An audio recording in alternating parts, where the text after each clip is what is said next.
दीक्षा से पहले मैं पहले से ही अत्यंत शुद्ध था और न ही मैंने कभी भगवान की खोज, भक्ति, योग, ध्यान, ज्ञान या विज्ञान का आध्यात्मिक कारणों से अनुसरण किया।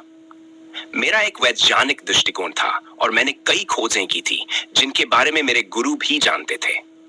एक बार जब वे मेरे घर आए तो मैंने उन्हें एक प्रोजेक्ट फाइल दिखाई जिसमें शॉकलेस डिवाइस के बारे में था और उन्होंने मुझे इसका कॉपीराइट लेने की सलाह दी। हालांकि मैं अपने गुरु के प्रेम में इतना डूब गया कि मैंने अपनी खुद की शुद्धता को भूल ही गया। मैं उनसे इतनी गहराई से जुड़ गया कि हर क्षण दिन और रात उन्हीं के साथ बिताता था, इतनी सूक्ष्मता से कि उन्हें इसका एहसास भी नहीं हुआ।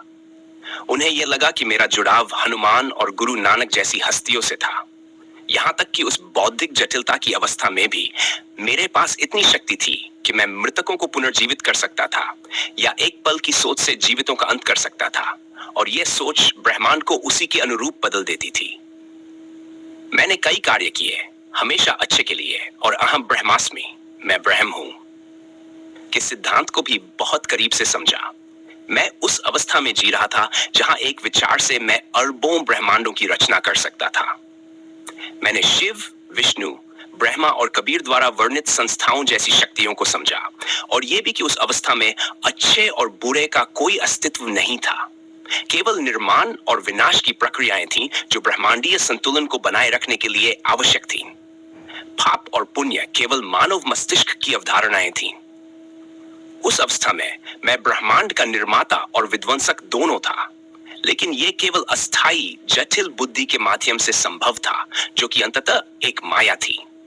मैंने आगे बढ़ते हुए अपनी समझ को गहराई दी, अस्थाई भौतिक सृष्टि की विशालता का अध्ययन किया और उसके सबसे छोटे कण तक की व्याख्या की।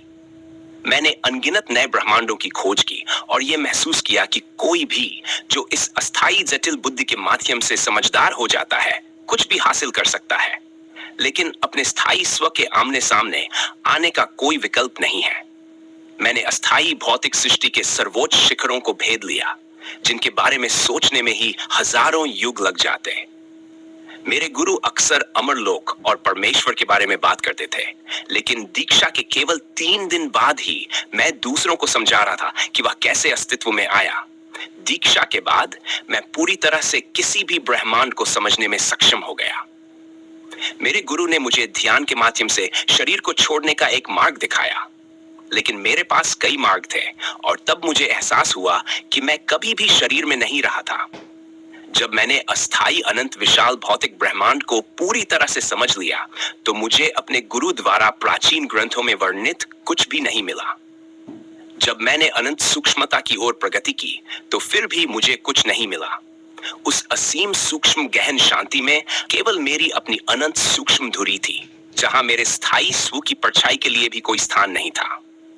जब मैंने अस्थाई जटिल बुद्धि को निष्क्रिय किया, तो मुझे एहसास हुआ कि जीवन का कारण विवेक से जुड़ा हुआ है, जो श्वास के माध्यम से स्थायी धुरी का एक अमूल्य रत्न है।